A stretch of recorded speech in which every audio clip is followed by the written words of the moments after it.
You have to continue with the process. It's your store. It's your name in the building. I mean, I heard it plenty of times from owners. Say, hey, listen, that's my name on the building. Well, fucking show it. Let me ask you a question.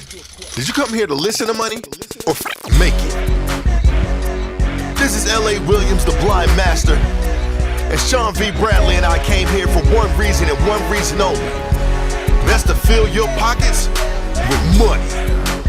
Now how are we gonna do it? By giving you the secrets, techniques, and strategies for you to stop losing and start winning at this game called automotive professional sales. Hey everybody, this is Sean V. Bradley, president of Dealer Synergy, and the creator of the Millionaire Car Salesman Facebook group and the Millionaire Car Salesman Podcast globally, baby. And right now we got a super guest right here. So I got my man, Nick. Let's see if I can do this right. Gouvouniotis, or Nick G is what we're going to say. Nick G. That's right. And Nick is the chief operating officer of a $1 billion, like $1 billion dealer group with a tremendous amount of experience in operations, variable ops, and he's just going to be able to share his expertise with us. Nick, thank you so much for coming on to the show, and it's an honor to be able to interview you, and let's get cracking, my brother. So talk to me. How long have you been in the automotive industry total? 25 years as of right now. 25 years. That's correct. I'm okay. You got me beat by a couple months. I'm like 24 years and 8 months or something like that. So I'm pushing 25 as well. So 1999, is that you got into it? Actually 98. Okay, yeah. So I was in the beginning of 1999. So yeah, so that's what's up. All right, and you've done everything, man. You've done of course everything from showroom we were just talking for a brief couple moments before the interview started, and man, you told me that you were averaging like 20 plus cars on the floor, but that was with a floor of 76 salespeople, right? That's correct. That's correct. That's hard to eat when you have that many people on the floor. You know, it definitely is. But, you know, you have to run. And during that time, it was a different animal, completely different animal. You had nothing but grown men. It was different. You didn't see, 18, 19-year-old, young men starting as, in the industry. So getting your street credit, if you want to say, and getting appreciated was tough. But yeah, definitely. You learn a lot fast.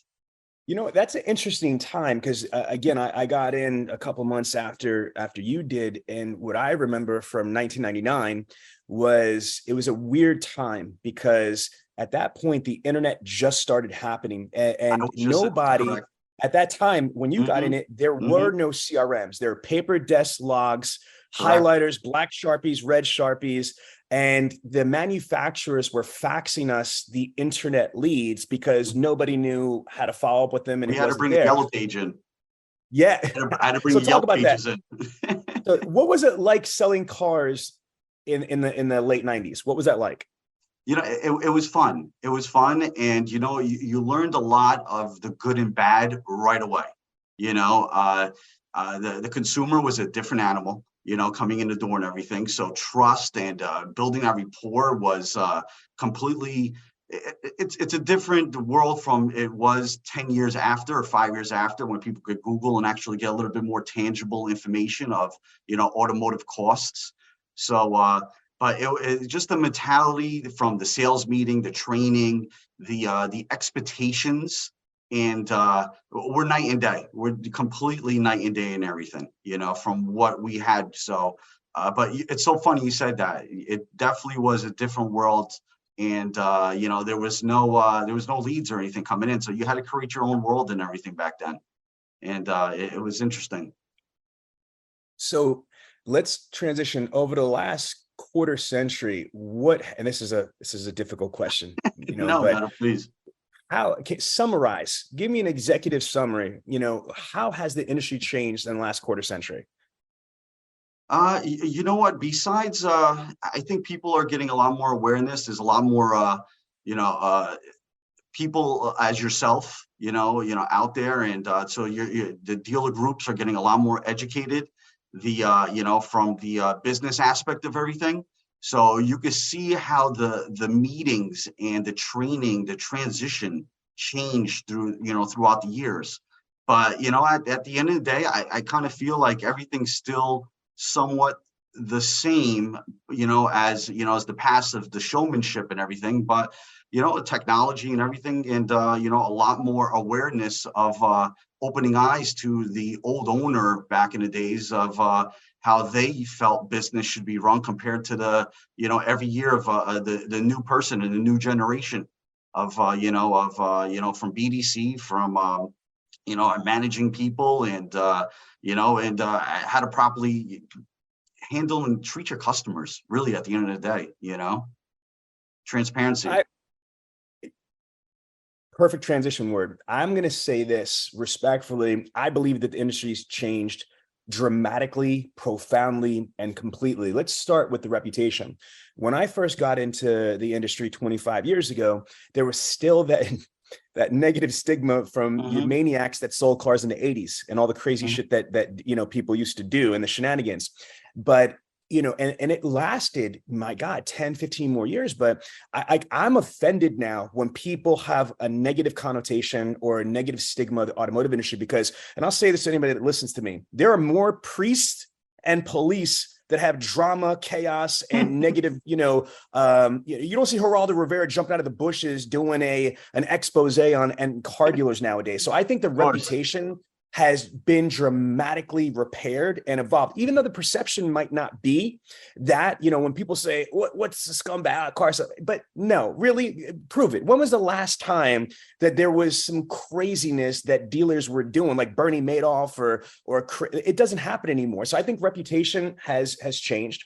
The second thing I would say that's changed is that when I'm selling cars on the floor, people used to say, car sales is simple. It's not like rocket science. I disagree. I think there's so much evolution now with heat mapping, AI alone, video emails, video text messages, CRMs, automation, social media, all this stuff that's there. So I think technology, and here's the one that I love the most. All right.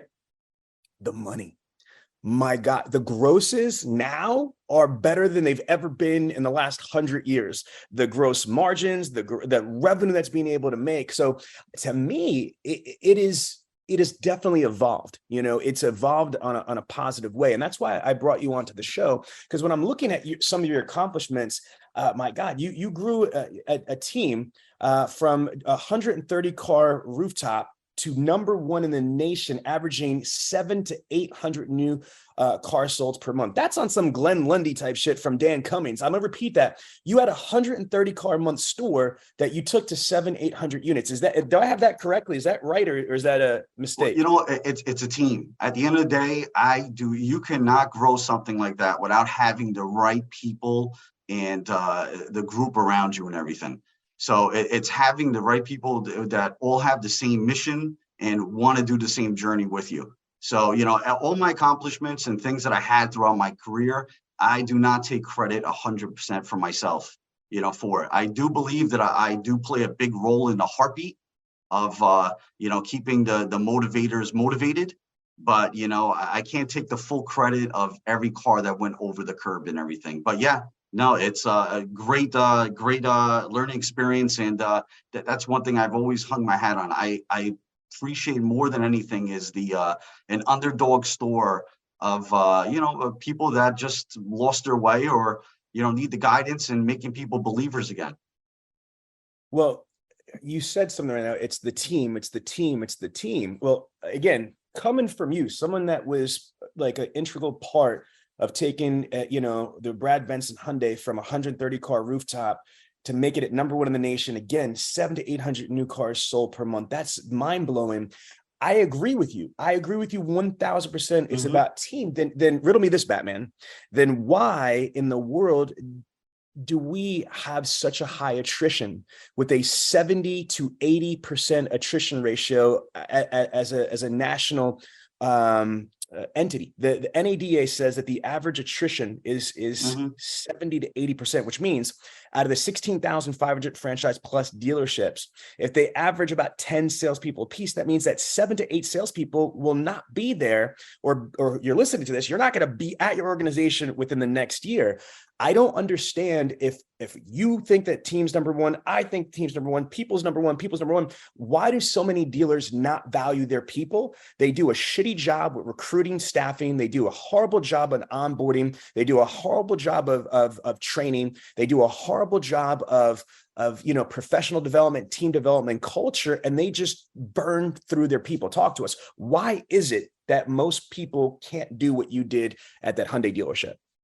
It's a lot of people say it as funny as even from now, you would set the showroom up, the displays, the balloons. Some people are crazy. I used to love putting balloons and everything all over the place for the excitement, and as little as details as putting balloons up, people will say, and that it's for the customer. You make it exciting for the sales team. So every little thing that I used to implement, not just in that store, in other stores, was more than just the customer. I wanted to make it exciting for the salesperson come in. So during the meetings and everything, it's important to talk more than just what's going on in the industry. It's great to applaud and high five the guy who is earning X amount of dollars. Because at the end of the day, if you have one guy who's on the floor, which you want more than one person on the floor selling cars, but to talk about the income that's generated. Back in the days, we used to give out motorcycles, Rolexes, and excitement. So people wanted to come there. So it's creating that environment that if you're going to sell cars and you want to be in this business, if you don't work for my store, then get out of the business.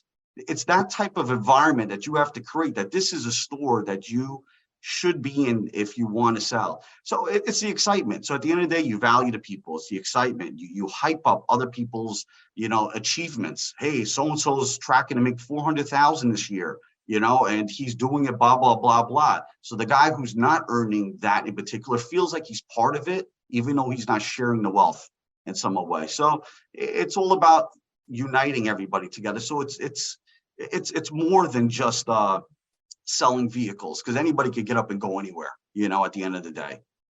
Nick, I really like what you just said. One of the things that I get on the back end from the Millionaire Car Salesman group and from this podcast is that, salespeople, BDC reps, and even freaking managers, even general managers say to me all the time, thank you, Sean Bradley. Thank you, Dealer Synergy. Thank you, LA Williams. Thank you, Tiana Mick. Thank you, Karina Bradley, for creating this community, because they don't have any place in their dealership to be celebrated. Nobody gives a shit about them if they had a hat trick or if they broke this record or what have you. So and sometimes they're drunk on haterade. There's a lot of people that are either closet haters or blatant flagrant haters.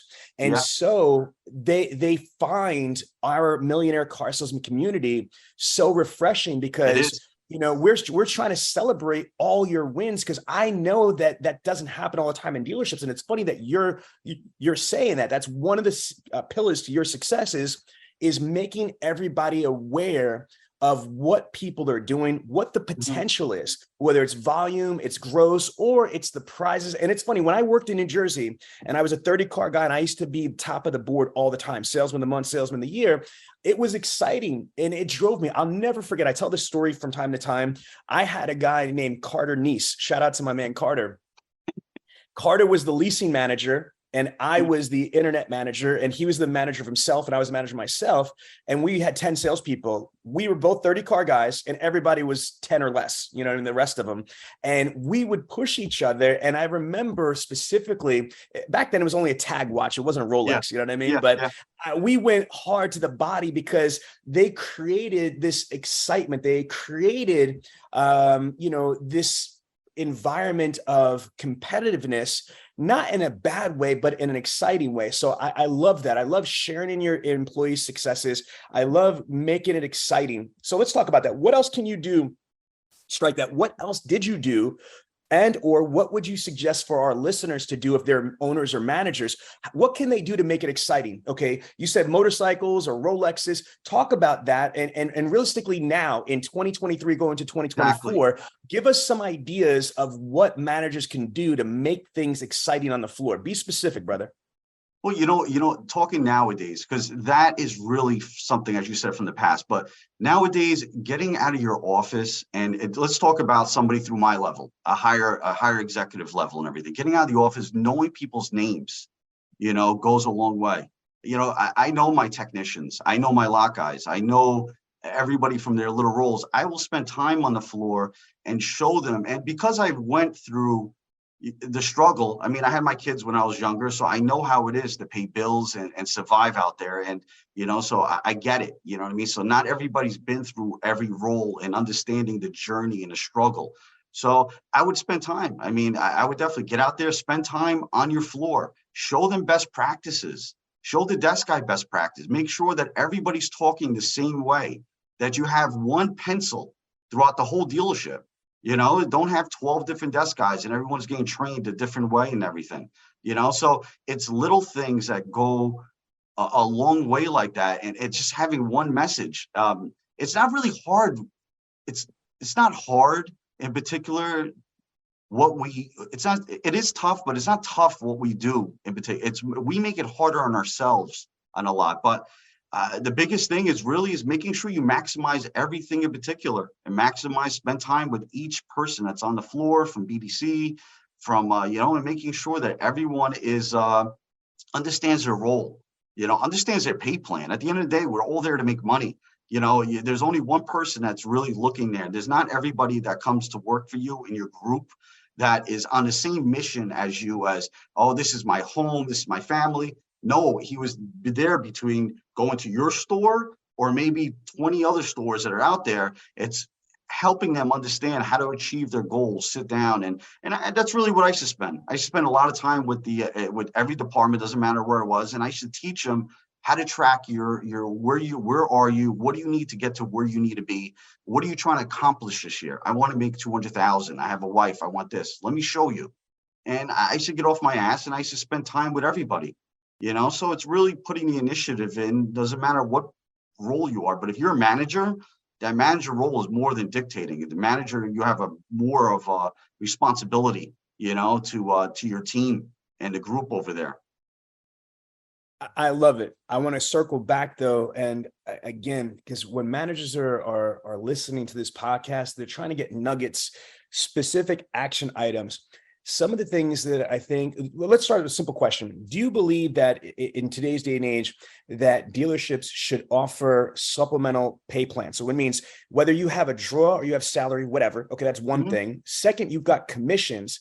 But then third, you have potential for bonuses or spiffs. Spiff to me is like a hat trick, a fast start, or a specific like age unit. Do you think that it's needed or it's recommended to have spiffs or additional type of opportunities to earn income? Specific question, yes or no? Yes.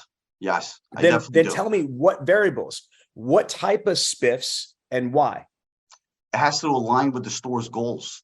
Are you trying to sell more used cars? Are you trying to sell more used cars? Are you trying to sell more, of course we all want to sell new cars, but sell more used cars. Are you trying to get early appointments? That was my thing. I wanted to make sure I had the energy in my showroom nice and, 9 o'clock in the morning. So you'll get more money out of me if you have somebody in your seat at 9 o'clock, between 9 and 11. That was my hot button right there. I want somebody in the seat early to set off the pace and energy. So when the second crowd comes in, they see, oh my gosh, we have 30 cars out already. It keeps the energy in the floor going, Nick, let's unpack what you just said. I love what you said about like the appointments and like that. So I love that. But even deeper, the learning point is reverse engineer. Covey says from the 7 Habits of Highly Effective People, begin with the end result in mind. That's the second habit. It's very, very critical. So if you are a dealer principal or corporate executive for you, or you're a GM or some type of executive manager, you need to reverse engineer what are the results that you're looking for.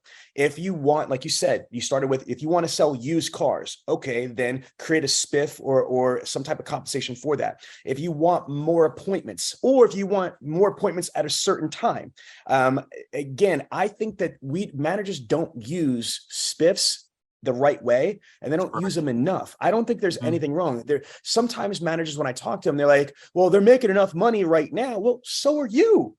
I mean, if the salesperson's making like a record amount of money, unless you're hustling ass backwards, the managers and the dealers should also be making more money than ever as well. Yes. But if you want more money, then what you want to be able to do, again, is strategically reverse engineer what the results that you're looking for and strategically plant those little seeds of benefit. And the goal of a spiff and a bonus like that, to me, is not evergreen forever. It's to develop that reflexiveness, that retention, that muscle memory of, oh, this is what I should be doing. This is what I should be doing. And then once you get it, you should wean yourself off of that spiff or that bonus and then tackle another objective or result that you're trying to reverse engineer to. Would you agree on that or elaborate? I definitely agree. You nailed it right in the head too about abusing and not using it properly. Because after a while, it becomes like overtime. And all of a sudden, people think it's part of their pay plan. And when you take it away, they feel punished and it's no longer an incentive. So you really nailed it. I mean, that's why I love listening to your show. I mean, you really nailed it with that stuff. And it's really, that does play a big role, using it properly, and getting what you need. And so it's not something that's a everyday thing that they feel it's part of their pay plan sometimes too, so rewards, I believe in that too. I love it. Okay. So again, not only did you do this at Brad Benson Hyundai, but then you grew Gateway Kia's auto group, 3 rooftops from 800 units sold per year to over 5,000 units sold, which placed them in the top 10 of the region. This is insane. Yes. So talk to me. You're like those TV shows, like The Turnaround King or the Bar Rescue, and all that stuff. Talking to you beforehand for just a couple of minutes before we jumped on air, I asked you a point blank question. I said, look, what's your superpower? And you said, brother, my superpower is going into an organization with clinical precision, identifying what is wrong and then turning them around. Okay. So how do you do that? What do you have a process? Let's just say that I own Bradley Auto Group and I was struggling. That would never happen because I'm Sean V. Bradley, but let's just pretend it does, right? So if I own a dealer group and I call my man Nick G over here, right? Talk to me. What would your first process be if you're coming into a dealership or a dealer group that was underperforming? What are you looking for? After these messages, we'll be right back.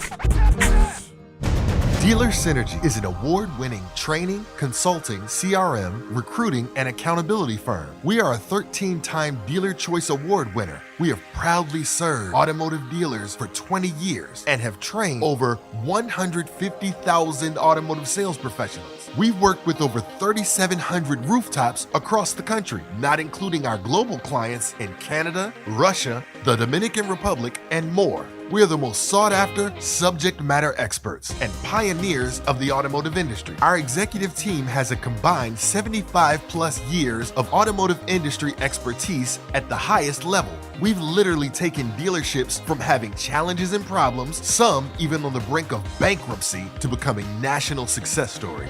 Dealer Synergy had really helped build something from the ground up. You guys have made me fall in love with what I've always loved to do. I give credit to Dealer Synergy. I just hired 8 people, and Dealer Synergy HR really was critical in me being able to do it. You provided the training, you helped us with our CRM. You provided a solution for a lot of things that I was looking for. Our people loved LA, what Karen has done for me personally. Franca, her communication back and forth. You've got a really solid group of people. Having somebody like Sean and his company that knows automotive, so the marriage between what knowledge he possesses and the fact that he has this great video production staff, it gives you the best of both worlds. So I would certainly recommend them. Sean comes in the dealership and he advanced us light years ahead of our competition. Just an absolute leading edge training company. Go to BradleyOnDemand.com and give your team access to the best automotive training in the world.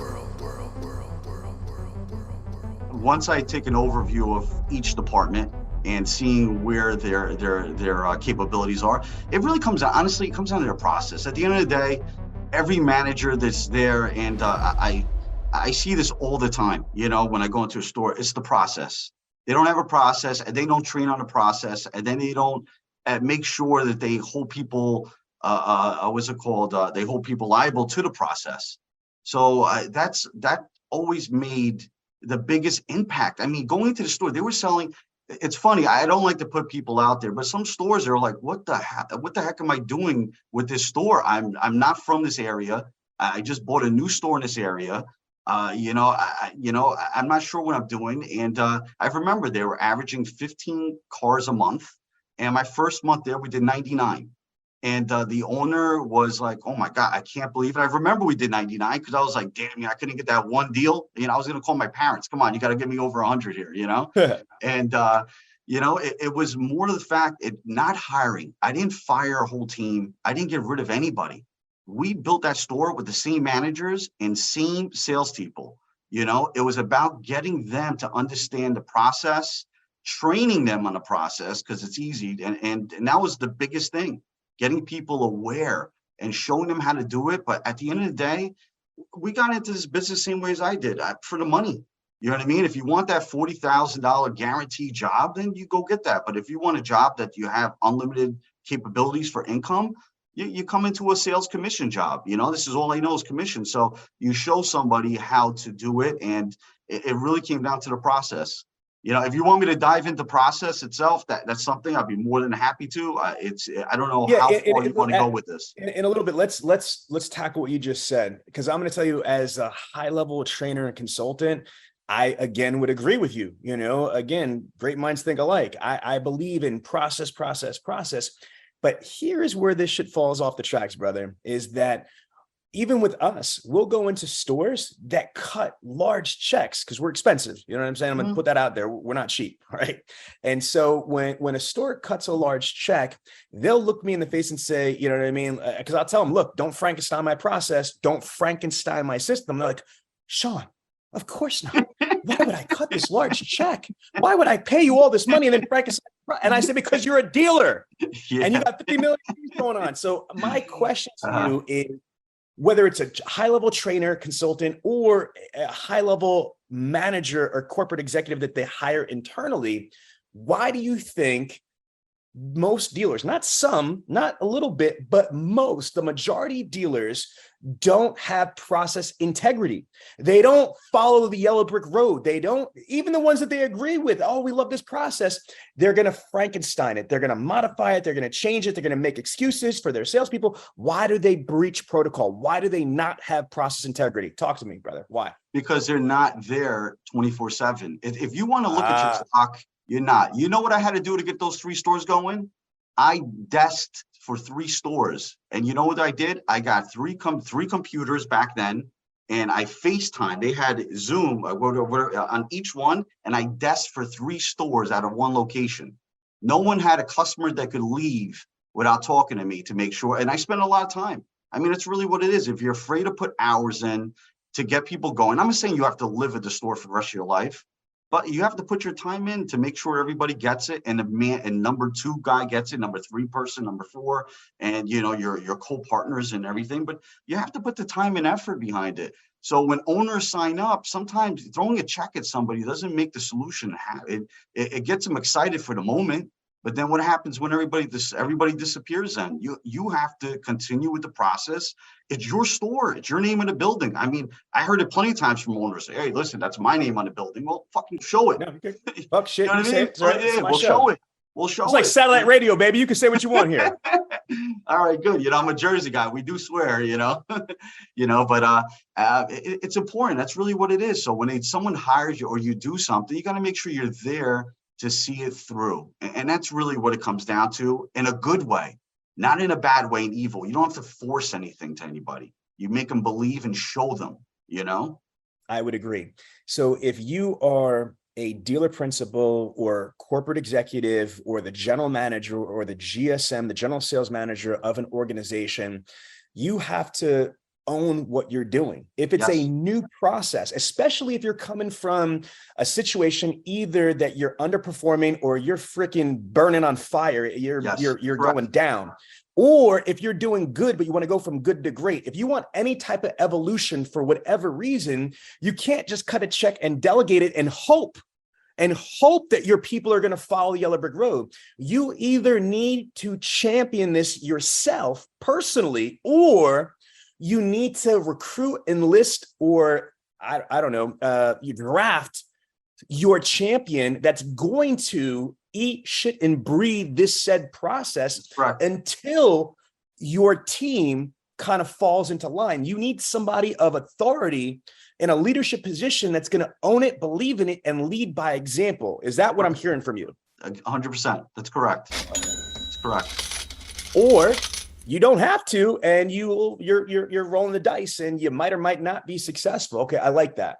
Now, let's talk about this, because this drives me batshit crazy, is that when I hear a dealer principal, a general manager, a GSM, or corporate executive say to me, Sean, I love you, you're great, but my people just won't do this. And I'm looking at them, I'm like, when the fuck did your job description become an option? You know what I mean? If you are a manager or an owner of a multi-million or multi-billion-dollar organization, yes, I agree, there needs to be buy-in, but I'm going to tell you this right now.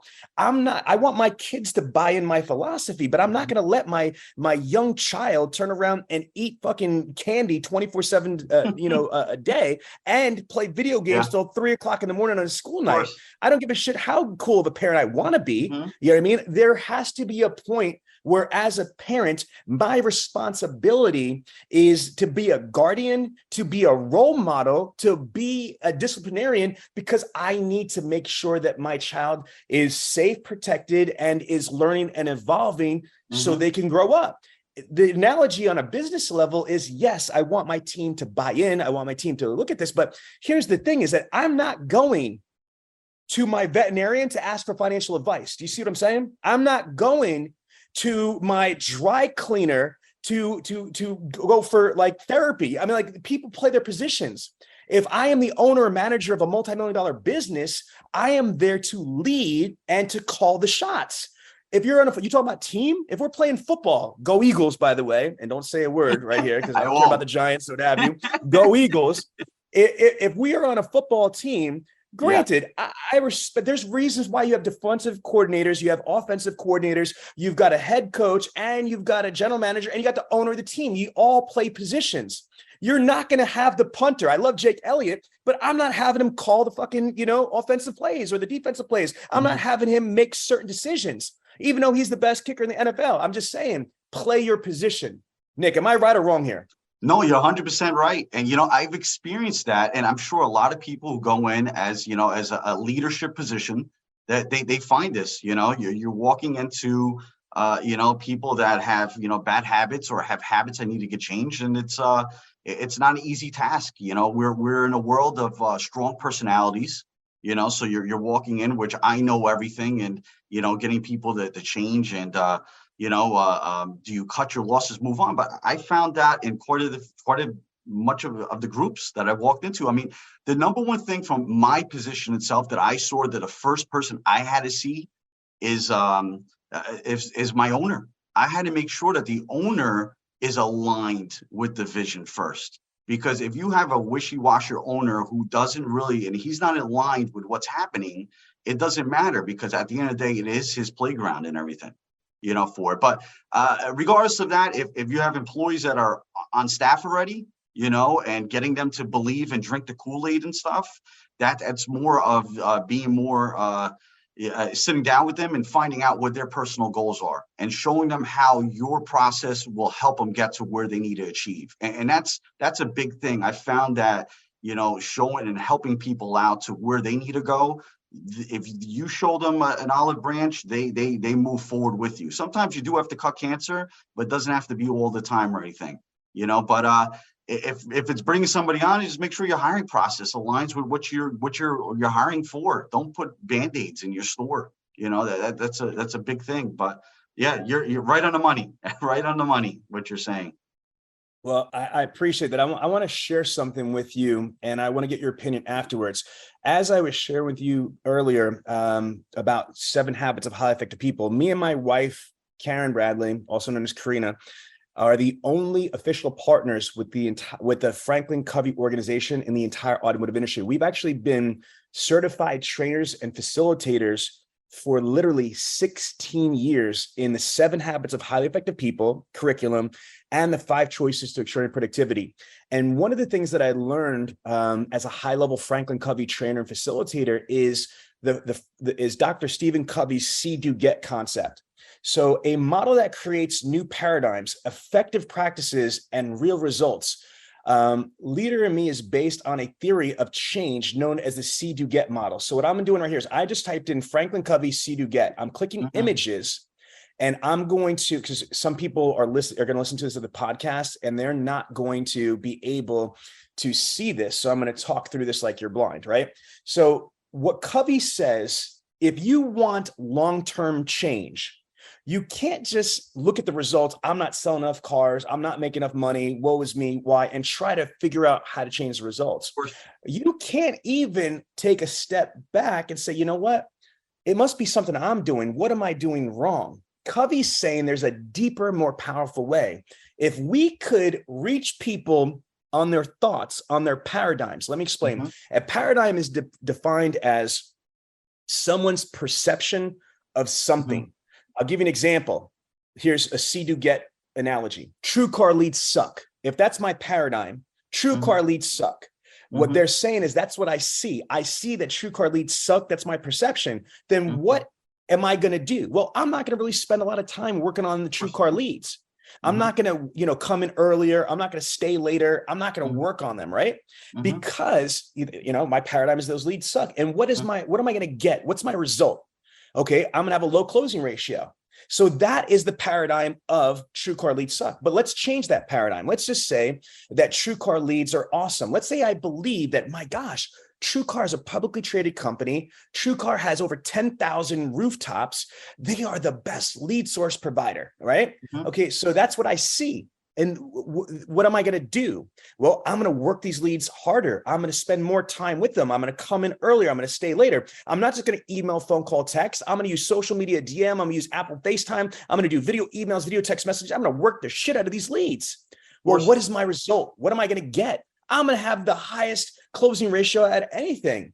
And then, oh my God, my paradigm is right. They are good leads. See, perception is reality. If you believe something, then that's what you're going to do based on Covey's SeaDoo Get. Let me recap this.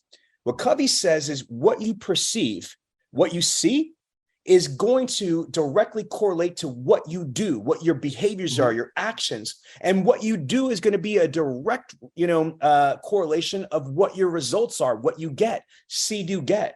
So I would say that everything I heard you say thus far is spot on. If you want to change an organization, change a person, change an employee, change a dealership, change a dealer group, you need to reach them at their paradigm. Okay. Right. And you need to try to change the way that they perceive things or the way they think of a situation.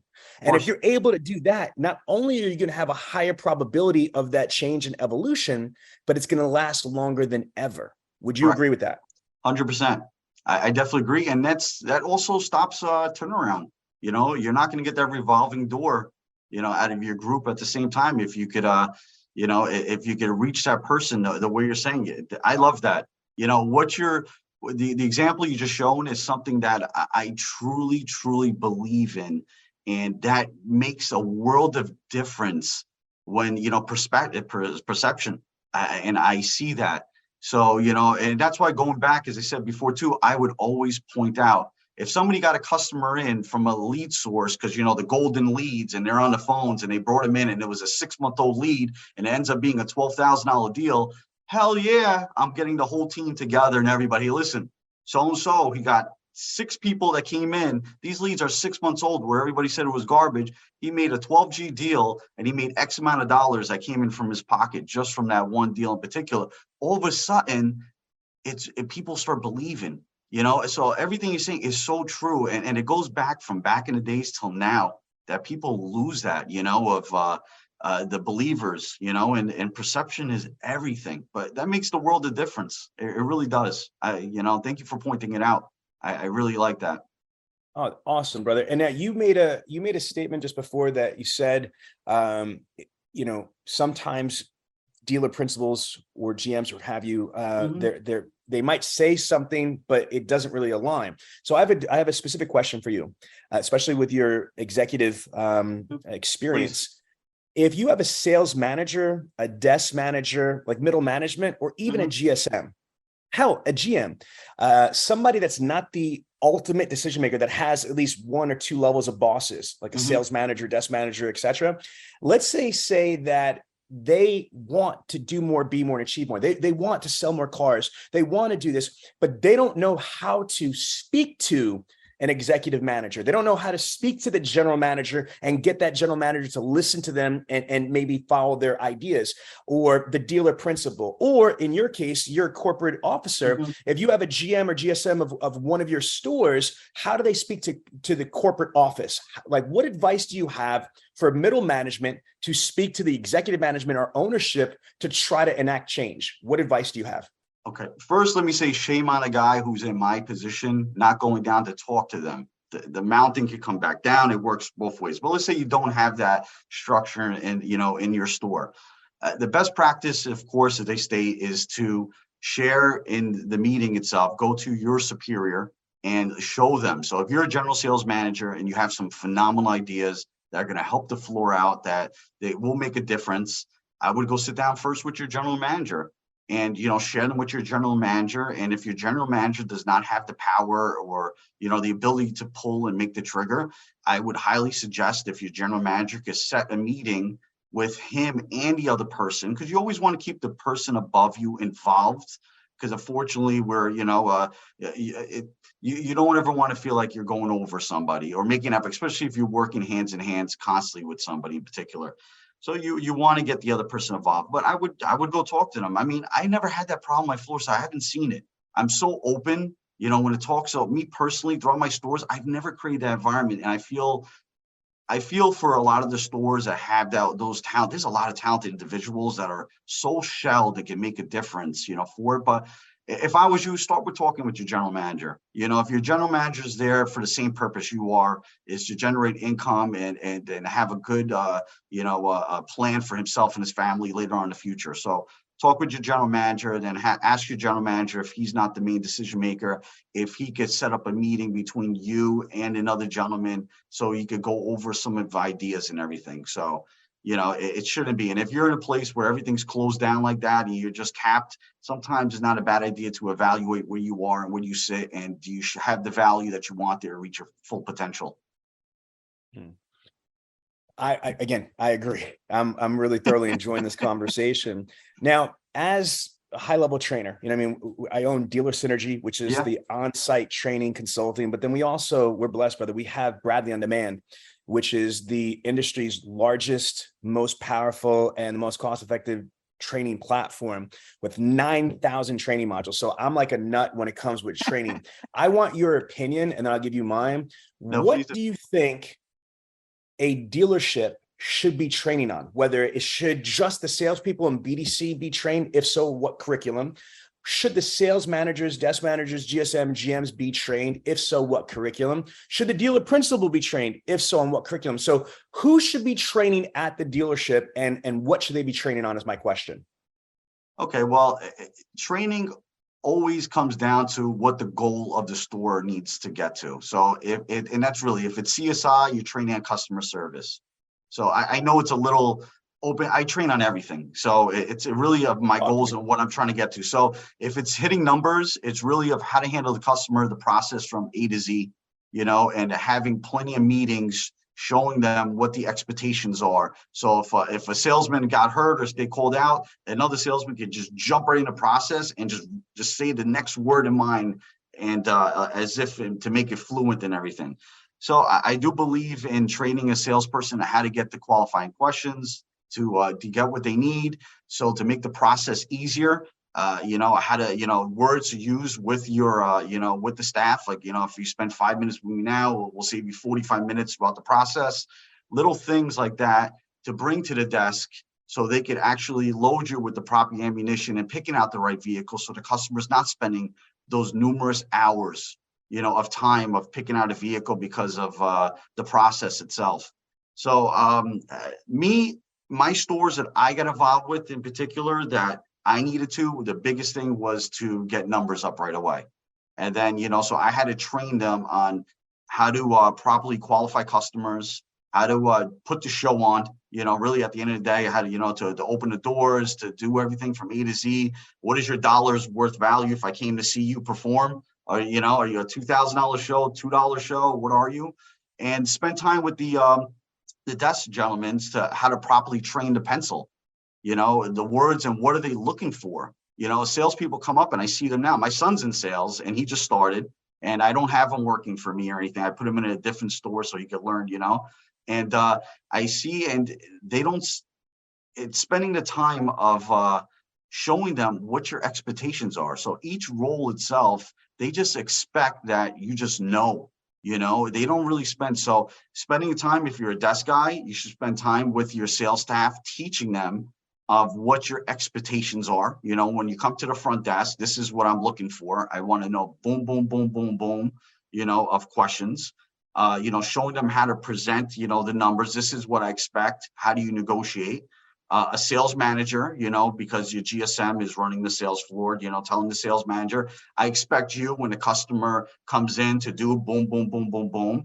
And that's it. So it all comes down to the process, and just continue training them on a process and everything. But, there's so much to dive in depending. If it comes down to BDC, there's a lot over there too. How to properly answer the leads, what information do you want to give them? What's back in the days, it's different than now, from, bringing them in, before it was, and it's the same thing, building up your Google reviews and everything like that. And, telling them, how can 7,000 people on Google be wrong about us, and bringing them in. But not to get too far out, and I know, and expanding even more, anything like that, but training comes down to what you need and what you're trying to achieve at the store. That's really what it comes down to. I hopefully I didn't overwin this question for you. No, I apologize I think it's so much. great. Again, I think your answer was perfect as it come from your perspective. For me, I just want to add that not all training is right training, okay? Because there's a lot of dealers that what I'm finding, unfortunately, is they have old school antiquated training. Okay, they have stuff from, like some of it's crazy, the 80s, 90s, but even if it's like the early 2000s or 2010, 2012, you got to realize, just like the Avenger blip with Thanos, the world changed 3 years ago with the COVID and now the post-pandemic reality. Yes, there's product knowledge training from the OEM. Yes, there's road to the sales training. Yes, there's inbound, outbound, phone up training. But folks, there's 8 ways that a showroom salesperson can sell a car: walk-in, be-back, internet, phone, prior customers, orphan owners, service conversions, referrals, and lost art of prospecting. Your training needs to encompass all 8 ways. Your salespeople need to be able to handle every opportunity, just like in an MMA, like mixed martial arts or UFC. If it goes to the ground, you got wrestling, jiu-jitsu. If you're standing up, you got striking or you got judo. But you could take the fight, metaphorically speaking, anywhere. If you want somebody to be successful in car sales in this century, they need to be cross-trained in all the ways to potentially sell. But then also, we keep spreading the bullshit that car sales is like owning your own business, but we don't teach them entrepreneurship. We don't teach them how to drive their own traffic. We don't teach them marketing, advertising, branding, social media, digital, video. We don't teach them communications. We don't teach them how to network and dive into the community and work with the ASPCA or the churches or law enforcement, military, first responders. We don't teach them any of this stuff. We don't teach them how to maximize time management. We don't teach them work-life balance. We don't teach them how to project manage or how to set tasks and actually execute. And here's the kicker. We don't teach CRM. The CRM companies don't even teach CRM. Nick, follow me on this. Yes. Okay? The manufacturer, Hyundai, for example, any manufacturer, no manufacturer teaches you road to the sales training or how to sell a car in any way. The only thing a manufacturer teaches you is product knowledge. Well, hello, that's the same reality when it comes to CRM. No CRM company, no OEM teaches you CRM training skills on work plans, workflows, psychology, strategy, operations at all. They only teach you buttonology. So we need to make sure that not only are we training people, we're training them with the right curriculum, and we actually have people that know how to train. Because just because you're a manager, a desk manager, GSM, GM, F&I doesn't make you a good teacher, a good coach, a good leader. Because desk in a deal is different than teaching, process. Nick, what are your thoughts? Listen, I agree. I agree. And you know what? Time management plays a big role in everything. Because, what do you do? As you said, what do you do when there's not a customer in front of you? How do you create, in between that world and marketing yourself and spending time? And now I love videos. I believe when you send a message out over to a customer, to send a message by the car and, with, next to the car and saying the customer's name so it looks like unique. There's so many things in between downtime. And you're so on the money what you said about, how a lot of stores, because, back in the days, they used to preach to us. I remember that. I remember going through the training. It's just your own business. You have to set it up. What do you do with your own business? We cover all the costs. You get 30% or whatever it was back then, of your business and everything. But nobody really spent time of diving in. So you kind of trial and error on your own. And by learning from, thank God I tell you, there's a handful of groups I listen to. I love listening to you guys. And, actually, I have my sons and everybody listening to you guys too.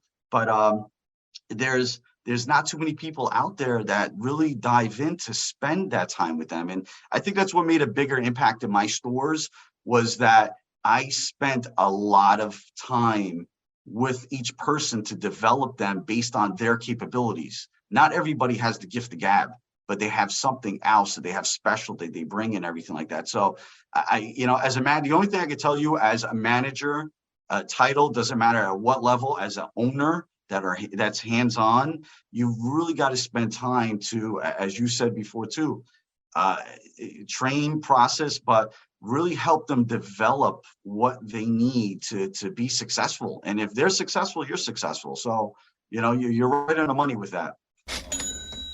All right, brother, as we're starting to wind down this interview, I've got just one more question for you. Again, people love listening to this podcast and listening to the show because they're able to get actionable items. So it's the end of the month right now. I don't know when we're going to air this, but it's literally the last couple of days of the month for us as we're doing this live stream right here. What advice do you have for a dealership or individual sales professional to be able to sell some cars? Where can they turn around and just go to get an up or get an opportunity just to sell a couple more cars? If I'm like, hey, Nick, I need one more car for my bonus. I need one more car to make my rent. Give me some advice. Give me some ninja experience for somebody at your level. And where can I get some, low hanging fruit or some deals, immediately? What can I do? I would go into finance. I would look at every decline deal. That's a big thing, to rehash. There's a lot of people that, you go down a family tree, find co-signers, find people there. Everybody has Thanksgiving with somebody, I would spend time, go through all my leads, go through BDC, go through all the old leads, go through everything and every opportunity that they didn't purchase. I know, if you're a thorough salesperson and you're making your phone calls and you're constantly calling your customers and everything, but there's a lot of nuggets if you go into the business office, find a bunch of deals that were declined, go into the BDC department and see what opportunities were missed or people didn't come in. And at the same time, customers that didn't buy cars from you yet. There's so much opportunity out there, but those are three departments: yourself, BDC, and finance. Listen, thank you so much for spending time with the Millionaire Car Salesman community. Again, congratulations on your profound success. And I want to let everybody know here, I'm super excited that the IS20G, my national conference I've been doing for the last 17 years, IS20G 15. This is the 15th national event, will be April 15th to the 17th in Baltimore. I'm hoping, Nick, that you're going to be part of it. It's not that far drive from Jersey. It's about 2 hours away. And it is also Dealer Synergy's 20-year anniversary in April 13th. So we've been serving the automotive community, almost 4,000 rooftops in 6 countries for the last 20 years. And again, hope everybody's going to, be going. And I hope, Nick, that you could share your experience on the stage. But we'll talk about this offside. Any last comments you want to say before we get out? No, not at all. Keep on doing what you're doing. I'm going to keep on listening with everybody else. You guys are amazing. I really appreciate everything you guys are doing. Thank you so much for having me. It's really an honor. Thank you. Thank you. So there you have it, the Millionaire Car Salesman Podcast. This podcast comes to you every week from the city of brotherly love, Philadelphia, Pennsylvania. If you have a question about the show or would like the chance to become a guest, feel free to contact us directly at 856-546-2440 or email us at millionairecarsalesman@gmail.com. This program is a presentation of Synergy Records, produced by Tiana Mick and L.A. Williams. Production and engineering by L.A. Williams. The Millionaire Car Salesman Podcast is hosted every week by L.A. Williams and the Millionaire Car Salesman himself, Sean V. Bradley. The Millionaire Car Salesman Podcast can be found everywhere, so please don't forget to review, subscribe to, and share the show. Thanks for listening to the Millionaire Car Salesman Podcast, and remember, where I'm from, money provides options. If you enjoyed this podcast, then make sure to give it a thumbs up, subscribe, and leave us a review. Let some other folks know about it. Oh, and don't forget to join the Millionaire Car Salesman group on Facebook. We'll see you there.